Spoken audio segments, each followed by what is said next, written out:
আরে রোজিনা, তুই তো একদম কামাল করে দিয়েছিস। আরে রোজিনা, আমাদের কিন্তু খাওয়াতে হবে। তুই তো সব বিষয়ে লেটার নিয়ে ফার্স্ট হয়েছিস। হ্যাঁ হ্যাঁ, এমনি ক্যাডবেরি খাওয়ালে হবে না, একদম মাংস ভাত খাওয়াতে হবে।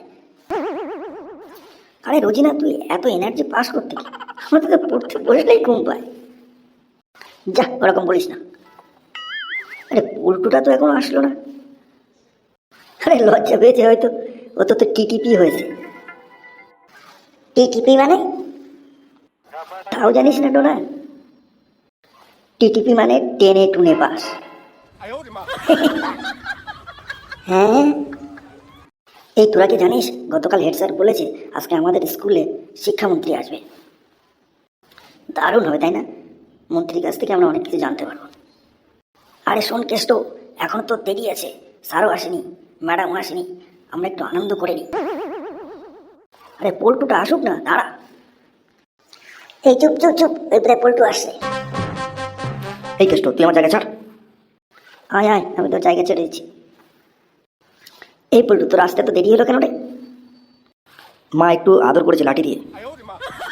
কেন রে কেন রে? আসলে আমি টিটিপি হয়েছে তো এই জন্য। আরে ছাড় না, পাস করেছিস তো, চল একটু আনন্দ করে নি। জানিস পল্টু, আজকে আমাদের স্কুলে মন্ত্রী মশাই আসবে। হ্যাঁ, সেটা তো শুনেছি। তো চল তাহলে আমরা একটু মজা করে নিই। এই পল্টু, একটা গান কর না, তাহলে দেখবি মন চাঙ্গা হয়ে যাবে। বলছিস? হ্যাঁ হ্যাঁ, কর না কর না। আরে রোজিনা তো ফার্স্ট হয়েছে, ওকে নিয়েই আজকে একটা গান করি। তোমরা দেখেন গো আসিয়া, রোজিনা ফার্স্ট হয়েছে লেটার মার্কস নিয়া। রোজিনা ফার্স্ট হয়েছে লেটার মার্কস নিয়া রে। তোমরা দেখেন গো আসিয়া, রোজিনা ফার্স্ট হয়েছে লেটার মার্কস নিয়া। রোজিনা ফার্স্ট হয়েছে লেটার মার্কস নিয়া। বন্ধু বান্ধব পাড়াপড়শি সবাই এসেছে পাশাপাশি। আরে বন্ধু বান্ধব পাড়াপড়শি সবাই এসেছে পাশাপাশি রে। সবাই এসেছে পাশাপাশি রে। অভিনন্দনের মালা সবাই দিলা গো পরাইয়া রে। তোমরা দেখেন গো আসিয়া, রোজিনা ফার্স্ট হয়েছে লেটার মার্কস নিয়া। রোজিনা ফার্স্ট হয়েছে লেটার মার্কস নিয়া। তোমরা দেখেন গো আসিয়া, রোজিনা ফার্স্ট হয়েছে লেটার মার্কস নিয়া। এই চুপ কর, ম্যাডাম আসছে। এই সবাই বসে বসে। Thank you ma'am. এই তোমরা তো হট্টগোল করছো কেন? ম্যাম একটু গান করছিলাম ম্যাম। গান করছিলে মানে? পড়াশোনা বাদ দিয়ে ক্লাসের মধ্যে গান? ম্যাম রোজিনা ফার্স্ট হয়েছে তো, এবং সব বিষয়ে লেটার মার্কস নিয়ে ফার্স্ট হয়েছে, এই জন্য আমরা সেই উদ্দেশ্যে আনন্দে একটু গান করছিলাম। ও তাই নাকি রোজিনা? হ্যাঁ ম্যাম। ঠিক আছে, তোমাকে অভিনন্দন, কিন্তু তাই বলে ক্লাসের মধ্যে সবাই এরকম তারস্বরে গান করবে না। আর হবে না ম্যাম। আচ্ছা, তোমরা তো জানো আজকে তোমাদের স্কুলে শিক্ষামন্ত্রী আসবেন, সুতরাং তোমরা খুবই ভদ্রভাবে থাকবে এবং উনি যে প্রশ্নগুলো করবে সেই প্রশ্নগুলো যথাযথ উত্তর দেওয়ার চেষ্টা করবে। ঠিক আছে ম্যাম। তার আগে আমরা পড়াশোনা নিয়ে দু একটা কথা আলোচনা করি। আচ্ছা পল্টু, তুমি একটা ছড়া বলতে পারবে? ম্যাডাম, নিজের তৈরি না বই থেকে নেয়া? নিজের তৈরি বলো, দেখি তুমি কেমন ছড়া বানাতে পারো। আমাকে আমার মতো পড়তে দাও, আমি পড়াকে নিজের মতো কমিয়ে নিয়েছি। আমি যেটা পড়িনি সেটা না পড়াই থাক। এই পড়ার টেবিল আজ ছাড়কার, তবু পড়তে বসেছি আজ 3 বার। আমি পড়তে চাই না যে আর নতুন ধরনের কোনো চ্যাপ্টার, তাই চেষ্টা করছি বারবার না পড়ে পাশ করবার। আমাকে আমার মতো পড়তে দাও। ওরে থাম থাম থাম পড়লো, থাম। কেন ম্যাডাম, হয়নি? আরে দারুণ ছড়া বলছিস তো। আচ্ছা কেলটু, রাখাল বলো আর বাঘের গল্প পড়েছো? হ্যাঁ ম্যাম, পড়েছি। আচ্ছা বলো তো, এর থেকে আমরা কি শিক্ষা নিতে পারি? ম্যাম, এটা থেকে আমরা জানতে পারি যে যতদিন আপনি মিথ্যা কথা বলবেন ততদিন আপনার পাশে গাদা গাদা লোক হাজির হবে, আর যখন থেকে সত্যি কথা বলা শুরু করবেন তখন থেকে আর কেউ আপনার পাশে আসবে না। ওরে থাম থাম থাম থাম কেলটু, আমার মাথার ভিতরে যন্ত্রণা শুরু হয়ে গেছে, থাম থাম। ম্যাডাম আসবো? আসুন স্যার আসুন। চলুন স্যার। ঠিক আছে ঠিক আছে, তোমরা সবাই বসো। Thank you sir. শোনো ছাত্রছাত্রীরা, ইনি আমাদের শিক্ষামন্ত্রী। উনি আজকে তোমাদের কিছু প্রশ্ন জিজ্ঞাসা করবে, তোমরা সঠিকভাবে সেটা বলবে। ঠিক আছে স্যার। স্যার আপনি বসুন স্যার। আচ্ছা ছাত্রছাত্রীরা, আজকে তোমাদের কিছু প্রশ্ন আমি জিজ্ঞাসা করব তোমাদের নিজস্বতা প্রমাণ করার জন্য।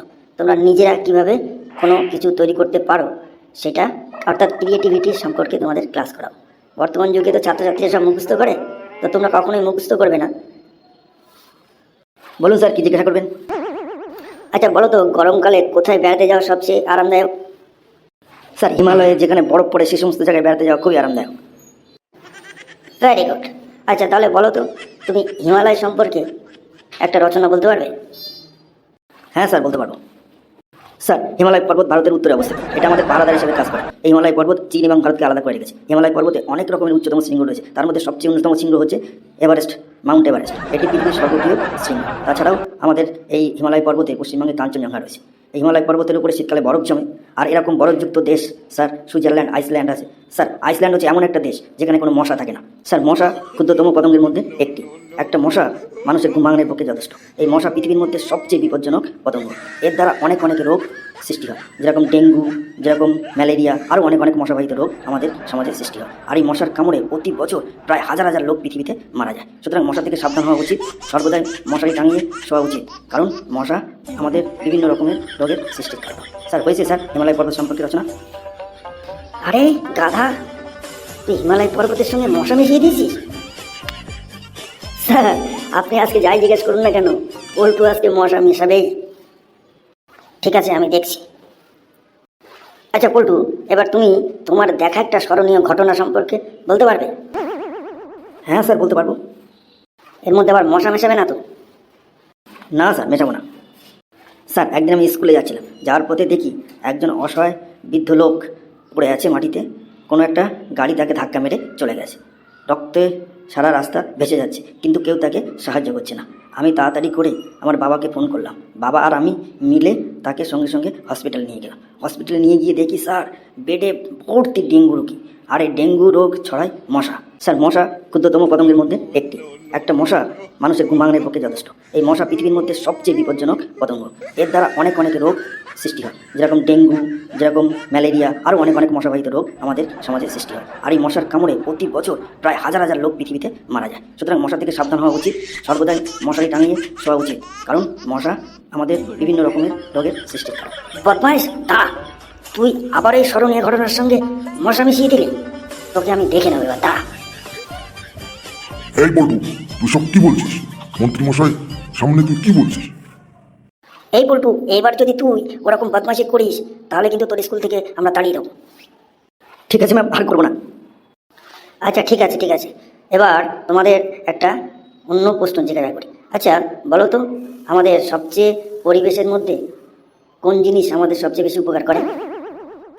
স্যার গাছ। স্যার কেন? স্যার গাছ আমাদের অক্সিজেন দেয়, যার সেটা নিয়ে আমরা বেঁচে থাকি। আর আমাদের যে দূষিত কার্বন ডাইঅক্সাইড পরিবেশে মিশে সেগুলো সে শোষণ করে নেয়। Very good. আচ্ছা তাহলে এবার তোমরা গাছ নিয়ে একটা রচনা বলো দেখি। স্যার আমি বলবো? স্যার না, তোকে বলতে হবে না, তুই তো আবার গাছের সঙ্গে মশা মিশিয়ে দিবি। না স্যার, দেখুন স্যার, এবার আমি একদমই মশা মেশাবো না স্যার। ঠিক আছে বলো। স্যার গাছ ছাড়া আমরা বাঁচতে পারি না। স্যার যত গাছ থাকবে তত পরিবেশের উন্নতি হবে। স্যার পরিবেশ দূষিত থেকে মুক্ত করার জন্য গাছের খুবই প্রয়োজন, কারণ গাছ পরিবেশ থেকে দূষিত কার্বন ডাইঅক্সাইড এবং ধুলোবালি শোষণ করে নেয়। ধুলোবালিগুলো গাছের পাতায় জমা হয়, আর আমাদের নির্গত কলকারখানা থেকে কার্বন ডাইঅক্সাইড সব গাছ শোষণ করে নেয়। বিনিময়ে বিশুদ্ধ অক্সিজেন গাছ আমাদের দেয়, যেটা নিয়ে আমরা বেঁচে থাকি। কিন্তু আজকাল গাছ খুব বিপন্ন হচ্ছে। এই গাছে অনেক রকমের প্রাণী বাস করে, পাখি, তার মধ্যে সবচেয়ে ক্ষুদ্র প্রাণী মশাও থাকে। স্যার মশা ক্ষুদ্রতম পতঙ্গের মধ্যে একটি। একটা মশা মানুষের ঘুম ভাঙানোর পক্ষে যথেষ্ট। এই মশা পৃথিবীর মধ্যে সবচেয়ে বিপজ্জনক পতঙ্গ। এর দ্বারা অনেক অনেক রোগ সৃষ্টি হয়, যেরকম ডেঙ্গু, যেরকম ম্যালেরিয়া, আরও অনেক অনেক মশাবাহিত রোগ আমাদের সমাজে সৃষ্টি হয়। আর এই মশার কামড়ে প্রতি বছর প্রায় হাজার হাজার লোক পৃথিবীতে। হ্যাঁ, থাম থাম থাম থাম, আমার মাথা যন্ত্রণা করছে, থাম থাম। সেই সঙ্গে সঙ্গে বুকের যন্ত্রণা শুরু হয়ে গেছে। আহ আহ, থাম। স্যার স্যার, আমাদের মন্ত্রী মশাই বোধহয় অজ্ঞান হয়ে গেছে স্যার। স্যার স্যার আপনার কি খুব বুকে যন্ত্রণা করছে স্যার? উঠুন উঠুন স্যার। স্যার স্যার আমি কি অ্যাম্বুলেন্সে খবর দেবো স্যার? হ্যাঁ হ্যাঁ, অ্যাম্বুলেন্সে খবর দিন, শিগগিরই। হ্যালো হ্যালো অ্যাম্বুলেন্স, শিগগিরই আসুন শিগগিরই আসুন। আমাদের মন্ত্রীমশাই অজ্ঞান হয়ে গেছে, তাড়াতাড়ি চলে আসুন। হ্যাঁ কি বলছেন, একটু দেরি হবে? না না একদম দেরি করবেন না, খুব তাড়াতাড়ি চলে আসেন। আমাদের এই স্কুলে চলে আসুন। আমাদের এখানে মন্ত্রীমশাই পড়াতে গিয়ে অজ্ঞান হয়ে গেছে, বুকে যন্ত্রণা করছে, তাড়াতাড়ি চলে আসুন।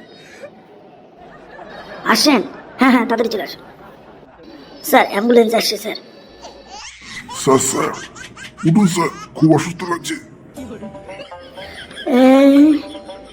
আমি কোথায়? স্যার আপনি আমার স্কুলে।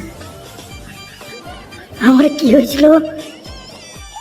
স্যার আপনি পড়াতে গিয়ে অজ্ঞান হয়ে গেছিলেন পল্টু রচনা শুনে। স্যার এখন একটু সুস্থ বোধ করছেন স্যার? হ্যাঁ এখন একটু সুস্থ বোধ করছি। তাহলে স্যার অ্যাম্বুলেন্সকে বারণ করে দেবো স্যার? হ্যাঁ বলে দিন, আর অ্যাম্বুলেন্স লাগবে না। ঠিক আছে আমি বলে দিচ্ছি। হ্যালো অ্যাম্বুলেন্স, আর আসা লাগবে না, ঠিক আছে? স্যার আপনি এখন সুস্থ বোধ করছেন স্যার? হ্যাঁ এখন একটু সুস্থ বোধ করছি। স্যার তাহলে কি স্যার আবার রচনা ক্লাস শুরু হবে স্যার?